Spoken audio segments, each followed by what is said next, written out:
This AutoPot system was kindly sent to me by Jason Ralphsmith.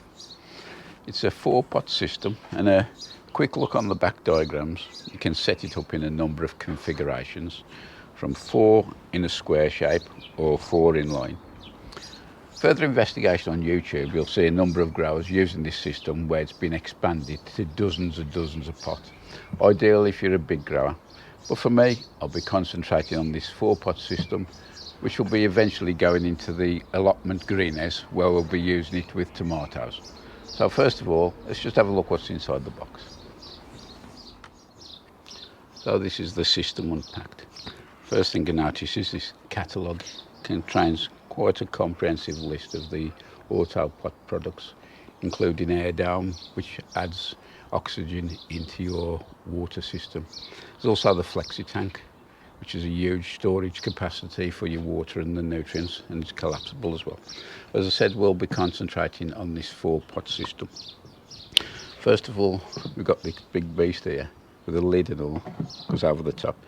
This is a 55 litre, 12 gallon, and so that's to contain our nutrients, liquid feed and the water. Alongside there we've got 4 pots, each one of these are 15 litres. And they actually fit into one of these little trays which contains like a water reservoir. On the water reservoir we've got this compartment with a little lid which flips off, and inside there goes the brains of the system, and that's the Aquavalve, but we'll be looking at that in a bit more detail later on. Also included in the package, sealed bag containing all the fixtures and fittings we need to fit it. And this is based on the 1/4-inch pipe system. I'll just quickly run through what it says in the kit. We've got a 1/4-inch pipe, T-connector, there's top hat grommets, cross connectors, an inline tap. Now that allows you to open the system up to flush any debris out that may be in the pipework. There's a filter, a 1/4 filter, and of course the Aquavalve. Last but not least, we've got 2 1-litre bottles of liquid plant fertiliser. Right, let's start building it. One of the main considerations when setting up an auto watering system is where you're going to actually site it. And primarily you want somewhere reasonably flat. With the AutoPot system, each pot is individually controlled by the Aquavalve, and that sorts out its own requirement levels regarding watering. With hydroponics and auto watering systems, roots grow at a rapid rate.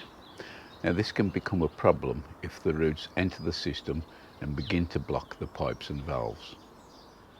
To overcome this, AutoPot have designed a system whereby a Marix Disc is placed inside the pot before the drainage or the substrate.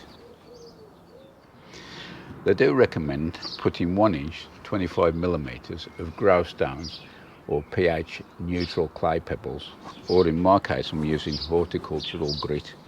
Now this grit has been filtered, washed through for about 10 or 15 minutes to wash any debris out that shouldn't be in there. The reason for this is that you don't want none of this entering the system and causing a blockage in the pipework. It's recommended that you pot your plants up before actually commissioning the AutoPot system. The reason is that you want the plants to get the roots down and established. Also, make sure that the compost is thoroughly moist all the way through, but not saturated.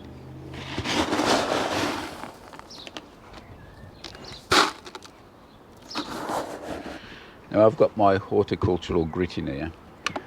What substrate you use is entirely dependent on what you choose. Some people prefer to use normal multi-purpose compost. Others will use a cocoa fibre with perlite or vermiculite added. So for me, I'm going to be using a multi-purpose compost with added perlite. This is the substrate that I'll be using. It's about 60% peat-free compost and 40% perlite. And so it's just a matter of potting on as you normally would. I like to use the existing pot as a gauge for my plants when I pot on, and usually leave just about 1 inch below the top of the rim. Just pop that in there now. This plant here is my favourite tomato. It's called Crimson Crush, a blight resistant variety, and it has a marvellous tasting fruits.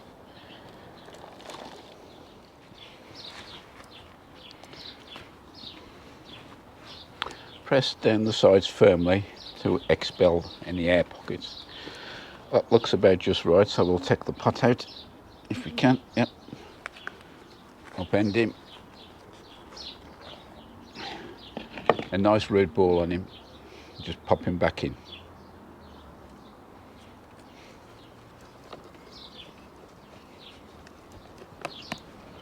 So that's one down, 3 more to go.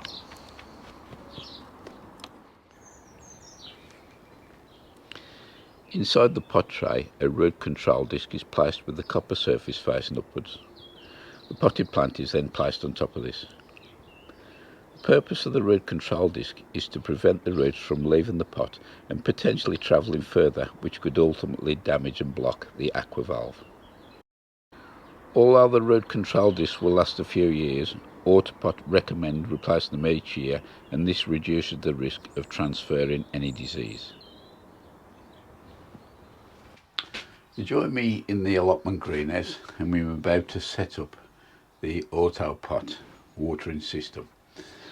The plants are all in their pots there. They've been well watered and I've given them a chance to drain. So first of all, we'll look at the setup. Now each AutoPot has got its own water management system, and that's in the Aquavalve. So in theory, level doesn't really come an issue. The only stipulation is that the water reservoir tank needs to be around 150 millimeters, 6 inches above the highest Aquavalve, but we can achieve that quite easy. I'll just show you what I've set up down here. In the greenhouse border, I've actually laid down 2 breeze blocks flat, and the objective of that is I'm going to put a builder's plank across the top to provide a flat surface to put the trays on. And a bit farther behind there, some more breeze blocks raised higher, and on top of there is going to sit the reservoir tank. So first of all, let's get the builder's plank down.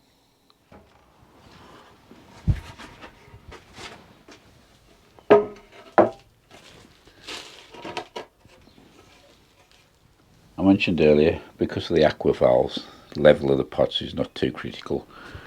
So I just put the level down for peace of mind, and I think that'll do for this one. The system that I'm setting up comprises of these 4 trays, but the brains of the matter is this Aquavalve, and we'll look in a bit more detail how to set this up. The Aquavalve comprises of 3 main parts. There's a top float, the main body, and underneath that is a bottom float. The important factor for all this working is there's 2 little silicon bungs there, which fits there, and there's also one on the bottom there. Now it's important that you check the bungs by eye to make sure that they're seated parallel with the body of the unit, otherwise you can cause issues. This top one, the bung there, operates the flood and drain system, and also the one on the bottom there is the actual water shut-off. So it is important that there's no dirt or debris in there to stop these working. Jason has compiled a very good animated video of a detailed description how this actually works, and I'll put a link to that in the notes below. In the Aquavalve chamber of the system tray, you'll notice there's a raised upside down T section, and the reason for that there is to locate into the half moon section of the Aquavalve, and once that's inserted correctly, that stops the valve from floating around once water enters the system. The AutoPot system can be arranged in various configurations, but for mine I'm going to be using an inline arrangement whereby the water supply will come from this 47 litre reservoir tank.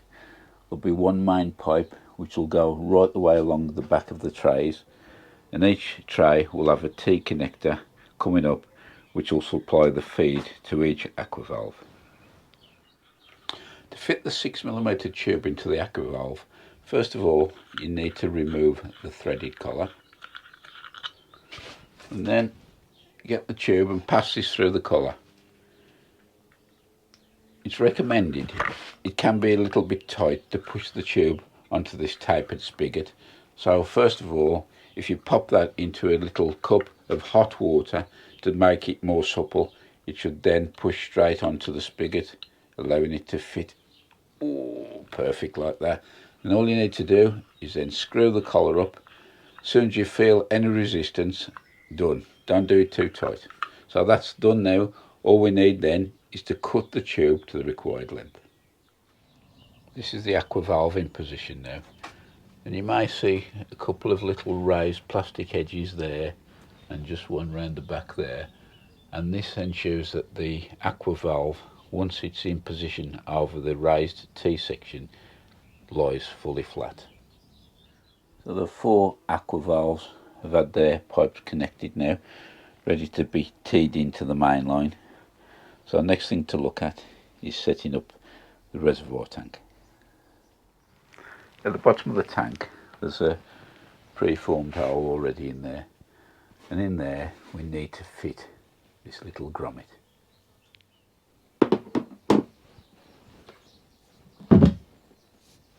When you're fitting the grommet, push the tube in through the grommet and then insert the assembly straight into the bottom. I found it upturning the reservoir tank easier way to fit it.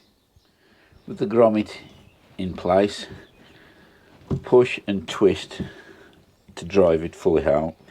This will be tight, but after all it does need to provide a watertight seal. So that's the tube. If you've got too much sticking in the tank, not to worry, because you gently pull it from the front back out, but don't pull it all the way through, because now we've got to fit what they call the Gulf filter. There's the Gulf filter in position, so now we can put the reservoir tank back onto the block. Supplied as part of the kit are these 2 little inline taps. The first one we fit just after the tube exits the reservoir tank, and the idea of that is so that you can turn the system watering off completely. The other tap goes to the end of the long run of pipe, and that there is so that the system can be let to run and flush out any debris that may be blocking the pipe. Other connectors included in the kit is this 4-way, and that's if you're having the pots in the cross formation, but for us we're having it in line, so I'll be using these T connectors. The bottom of the T will actually connect to the pipe which feeds the Aquavalves. So this is the T connectors that have been fitted to all the Aquavalve feeds, and the very first system tray there goes up to the shut-off valve, which then goes into the reservoir. So now it's just a matter of linking the T pieces together with straight tube to provide the continuous feed. So we are all plumbed in now. You'll notice on the last run of pipe I've added the tap. That's the drain tap to flush the system. If you look on the top cap there, the dial, there is an arrow giving the direction of flow, so turn it to the 1-way and it actually shuts it off. We're all connected up, as I said before. Just a quick word about the Aquavalve. These automatically fill the chamber to a 20mm depth of water. Now, looking on the top there, there's 2 little dimples sticking on the top. You can add a little 5-gram washer on the top of each one. By putting 1 washer on, it'll increase the chamber depth to 25 to 30mm, and adding a washer onto each top, that'll give it 30 to 35mm depth of water. I'd suggest using something like a copper or brass washers. Using the steel you might go rusty or something, but anyway, that's the auto valves and the system. So now we're ready to put the pots in and get the system commissioned. Just a quick mention about the Aquavalve. This works on a flood and drain system. You may be familiar with the typical ball cock, which is usually found in UK toilet systems, and as the water level drops it replenishes what it's used. Well, with the flood and drain system, the system tray gets filled with water initially, and the water level drops as the plant takes up the water. This will keep dropping until it empties, and it's when it's emptied it'll actually refill itself back up to the first level. So we're almost done. The next job is to get the plant pots in position. Before you put the pots in, do make sure that you've got your root control disc into the tray, and also have the gold face facing upwards. The idea of that is that should any roots manage to get through, it touches that and it stops them from growing further, or actually drastically reduces them. So the 4 discs are in place. Start moving the plant pots in.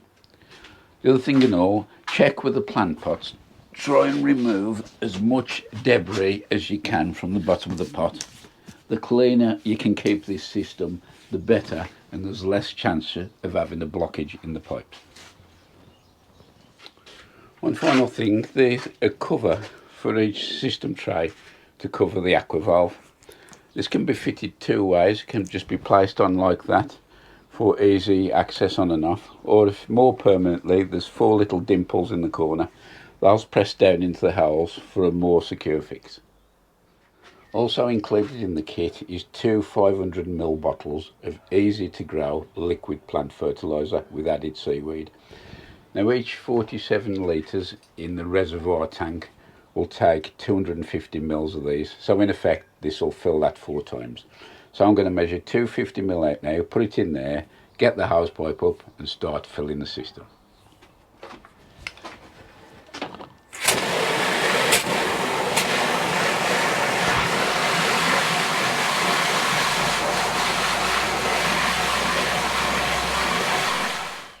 So we're all topped up. What we need to do now is switch the feed onto each pot. Just turn that through 90 degrees. Give that a few seconds, then we'll have a look in the valve to make sure the water's in. So I've given that a few minutes now. I've taken the cover off the Aquavalve. I'll pop you inside and have a look. Yeah, they can definitely see the water level has risen in there, so that's doing its job. Right, put the cover back on and leave it to do its own thing. So that brings my review of the AutoPot 4-pot system to an end. I hope you found it useful and got something out of it.